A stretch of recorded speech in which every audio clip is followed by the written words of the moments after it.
Good evening, ladies and gentlemen. It is now 5:30, and I will call this regular meeting of the Burnsville City Council to order.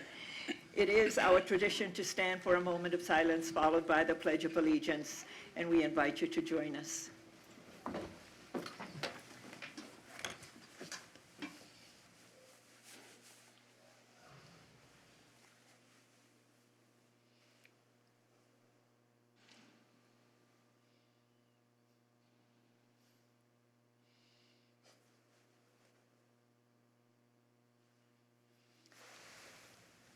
I pledge allegiance to the flag of the United States of America and to the republic for which it stands, one nation, under God, indivisible, with liberty and justice for all. Tonight's meeting is being conducted both in person and online, and all City Council members and our staff is present in the council chambers. Members of the public can join us by watching our meeting on burnsville.gov/meetings or Comcast Channel 16 or 859. The public can also participate through Zoom by joining us at zoom.us/join. And more information is available on our meeting website and in the council agenda packet. First item on our agenda are announcements and proclamations. Our announcements have to do with all of our upcoming meetings. Council meetings are scheduled for Tuesday, April 19th and Tuesday, May 3rd at 5:30 p.m. We have a work session scheduled for Tuesday, April 12th at 5:30 p.m. We have a special work session for our budget that's scheduled for tonight, April 5th at 6 p.m., and that meeting will be downstairs in the Dakota B room. Special work session to discuss the city manager's position will be Monday, April 11th at 5:30 p.m. in the Dakota B room. We have a council roundtable discussion with our staff on Tuesday, April 26th at 5:30 p.m., and that will also be in Dakota B. Unless noted, all meetings of the City Council is in the council chambers. And we have two proclamations this evening. The first proclamation is for Parkinson's Awareness Month. Whereas Parkinson's disease is a chronic progressive neurological disease and is second most common neurodegenerative disease in the United States. And whereas Parkinson's disease is estimated to affect approximately 1 million people in the United States, and that the prevalence of this disease is expected to rise to 1.2 million people by 2030. The symptoms of Parkinson's disease vary from person to person and can include tremor, slowness of movement and rigidity, difficulty with balance, swallowing, chewing, and speaking, cognitive impairment, mood disorder, and a variety of other symptoms. Whereas research suggests that the cause of Parkinson's disease is a combination of genetic and environmental factors, but the exact cause of the disease is still unknown, and there is no cure or drug capable of slowing or halting the progression of the disease. And whereas the City of Burnsville is committed to raising awareness about Parkinson's and the impact it has on our loved ones, friends, colleagues, and community members.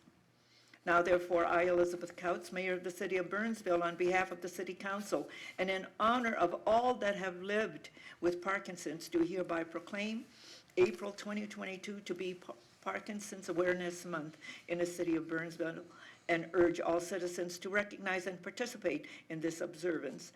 Proclaim this 5th day of April 2022.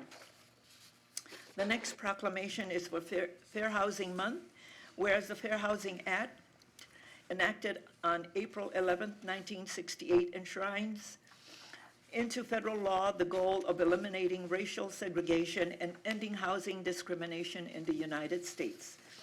And whereas the Fair Housing Act prohibits discrimination in housing based on race, color, religion, sex, familial status, national origin, and disability, and commit recipients of federal funding to affirmatively further fair housing in their communities. And whereas the City of Burnsville is committed to the mission and intent of Congress to provide fair and equal housing opportunities for all. And whereas our social fabric, the economy, health, and environment are strengthened in diverse, inclusive communities. And whereas more than 50 years after the passage of the Fair Housing Act, discrimination persists, and many communities remain segregated. Whereas acts of housing discrimination and barriers to equal housing opportunities are repugnant to a common sense of decency and fairness. Now therefore, I, Elizabeth Couts, Mayor of the City of Burnsville, on behalf of the City Council, do hereby proclaim April 2022 to be Fair Housing Month in the City of Burnsville as an inclusive community committed to fair housing and to promoting appropriate activities by private and public entities to provide and advocate for equal housing opportunities for all residents and prospective residents to Burnsville, proclaimed this 5th day of April 2022.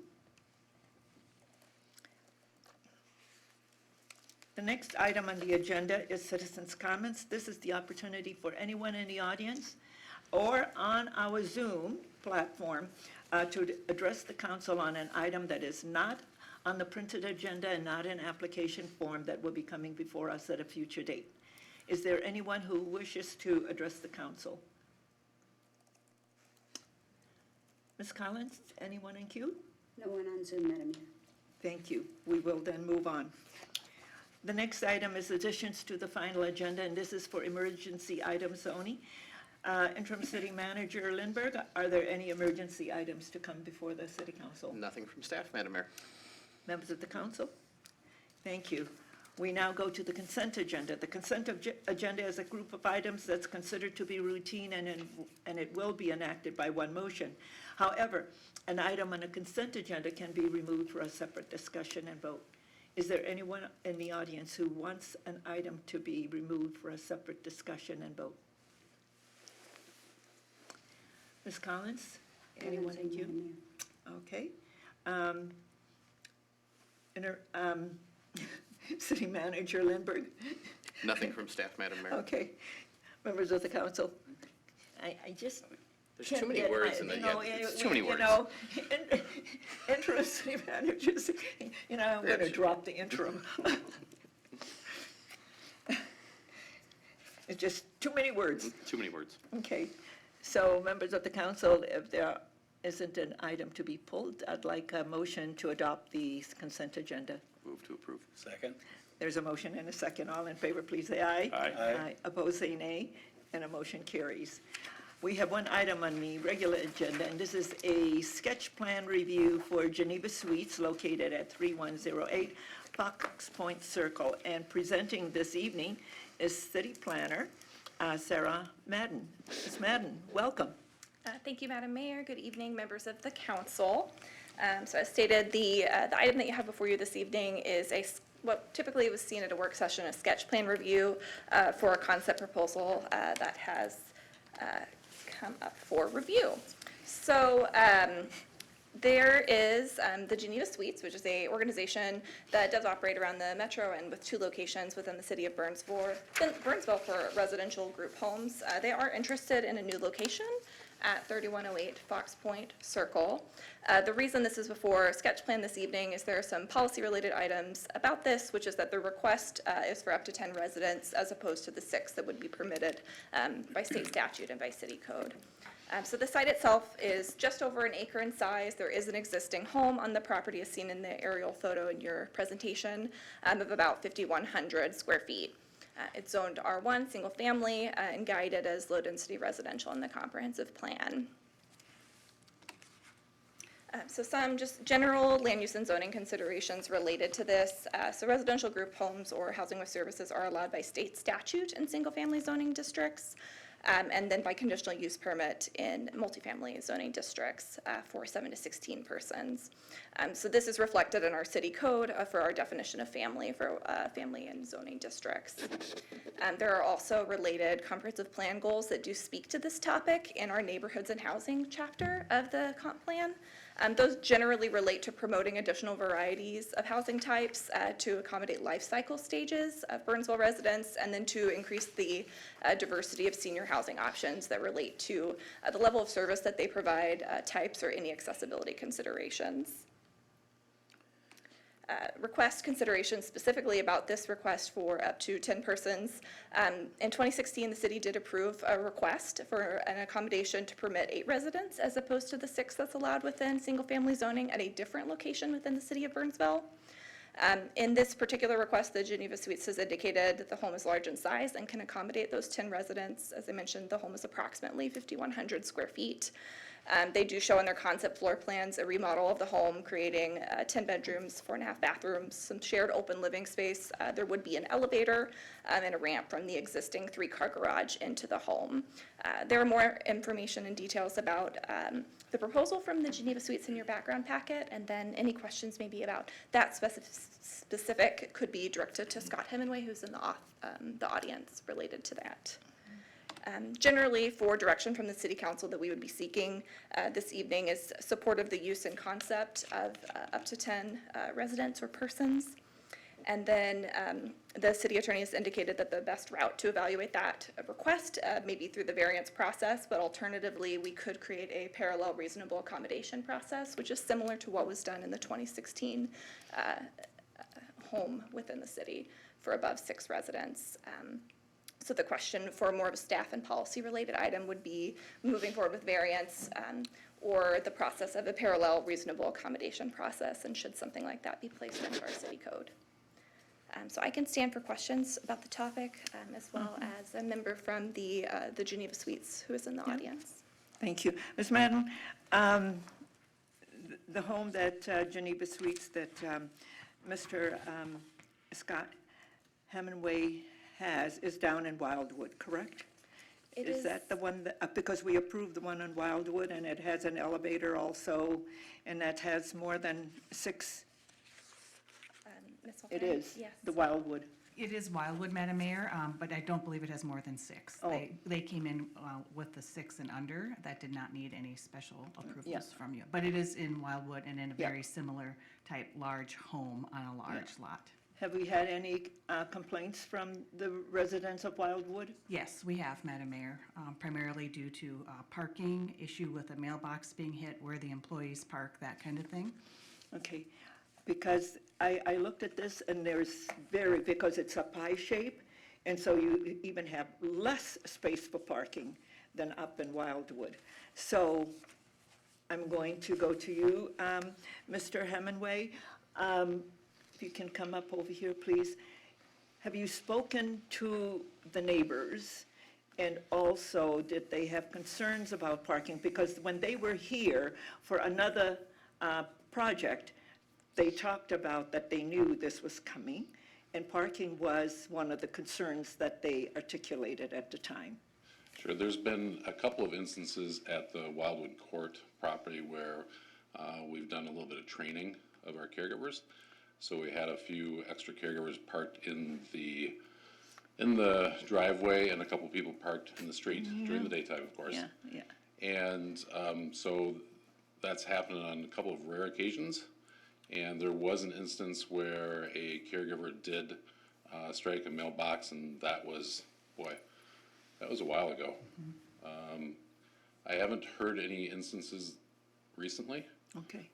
but anytime we ever received any phone calls or emails of the sort from residents, we take care of it ASAP. So it's important to us. We want to be good neighbors. Yeah, and I know that from knowing you. Sure, and we do have another location on Lake Allemagnet as well. Yeah. And we've had great success in both those locations with not only the residents, but also the neighbors as well. Any complaints? Ms. Faulkner? Well, Madam Mayor, members of the council, I just want to reiterate what Scott said. I mean, we know him, we've called him up, we've emailed him when we got a complaint. We can call him directly as opposed to a corporation and get voicemail and get lost. So he has been very responsive to the complaints that we have received, and I just want to reiterate that that's very true in this case. Yeah, And I appreciate that. And one other thing, Madam Mayor, is we have a great staff on board as well. So it's not only myself that's available, my business partner, Matt Hanley, is available as well to take phone calls, and our director of nursing is there as well. So Yeah. we can be very responsive. so have you had conversations with the folks on, because that's a cul-de-sac? Sure. We have. We've actually met a couple people, Mary in particular. I forget her last name, sorry. She's on Fox Point Road. And we've met with her and her husband a couple times, actually a few times. The ones that And- live right next door? No, right around the corner, they can see the back of the house. Oh, okay, So I haven't met the people next door. We're looking forward to doing that, though. And we're looking at the driveway too, possibly expanding it out a little bit. But there's, generally speaking, there would be, if we have the opportunity to have 10 residents there, we'd have at any given time 3 caregivers, because we have great staffing ratios to take care of the residents. And then overnight, there'd be 2 caregivers. I right read there. that in the background. Yeah. You know, I know that the neighbors know that you're interested in that particular house. Sure. And I know that you've done a good job up at Wildwood. So I know almost all of the people. They're great people, you know? Yeah, no, they're great Yeah. people. So I just want to make sure that you have good conversations with the neighbors, because I know you want to be a good neighbor to all of them, just like do. you've done in the Lake Alamagnet and the Wildwood neighborhood. Yeah, and I, as I noted in the paperwork, I've lived here for 20 years myself, so being a good resident in Burnsville is important to me as well. Yeah. So, Yeah. yeah. Okay. Any other questions of, Councilmember Workman? Madam Mayor, you asked all the questions I was going to ask. So let me try to think of a new one, Are you going to make him stand up there? Of course. make him earn it. I'll just, a couple Matt appreciates that. points of clarification. The residents themselves will not have vehicles on the site, correct? That's very typical for our residents. They Yeah. need 24-hour care, Okay. and they typically are either in wheelchairs or they just don't have the cognitive ability to walk around outside, Okay. yep, or drive a car. And then the neighbors, will there be any attempt at maybe like a open house type Q&A opportunity for the neighbors that maybe aren't aware of this at this point? You know, I think most of the neighbors probably are aware of it. And so we're looking forward to having a conversation with actually Mary coming up here pretty soon to talk that through and what's the best route to have a conversation with the neighbors. But we're probably going to talk to her and then, of course, the neighbors in the cul-de-sac as well, and allow them a chance to ask some questions as well. We've done this for quite a while now, so we're pretty versed in what we do and how to handle things and the ins and outs of the property, so, yep, Thank you very much. thank you. Okay. Councilmember Gustafson? Well, it's fortunate you came here on an evening when we declared proclamation for Fair Housing Month. Saw that, yes. in Burnsville. Yeah, I was looking at you when I was reading that. I was thinking, you say, Well, and the Parkinson's thing, thank you for doing that. We serve a lot of Parkinson's patients. I'd actually, last year with the other house that was gonna happen, I met with the neighbors quite a bit as well. Yeah. And, yeah, there were some parking issues they had, but their biggest issue, from what I recall, was more the aesthetics of the home that was being built, because it didn't feel it set with the neighborhood. And I asked them about your project, because I was aware of it. Sure. And they, at that time, and they may have changed their minds, but they didn't seem to have a problem because your house fit the neighborhood. And that's what they were most concerned was to keep up the values of their home. And they understood that group homes go into neighborhoods, and the state actually controls a lot of that. Sure. So, and it is a beautiful home. I looked at it when I was there, and I was actually on Mary's back porch. I could see the back of that house when I was there, so. I personally think that we should go the route of a reasonable accommodation on something like this, and Thank you. yeah. Councilmember Keeley? Thank you, Madam Mayor. Appreciate you bringing this forward. We had this conversation with the other home in that neighborhood, and I don't want to tell an old story, but I think all of us at some point in our life have a parent or a grandparent, in some cases, that needs assisted living care. And there are a couple of choices, various institutional, large accommodations, accommodating a large number of people and level of care, or the home senior care that Geneva Suites and other companies like you provide. And having experienced a parent in the more institutional environment certainly made me, and then learning about this option after the fact certainly made me wish that there were more of these available and they were more commonly known to everybody. No one in my family of the seven siblings even brought up this as an option, and I just don't know that any of us really knew. So I'm glad that it's available. I think the level of care and your history in the city of Burnsville with your Allen Magnet House and the Wildwood House, and quite frankly, the statement by Ms. Faulkner, it is something that we sort of run into now and then when we're trying to deal with circumstances like someone calls and complains. And side note, I don't think hitting the mailbox is a thing even worth reporting. A call about cars parking, that happens throughout the entire city constantly with single-family homes.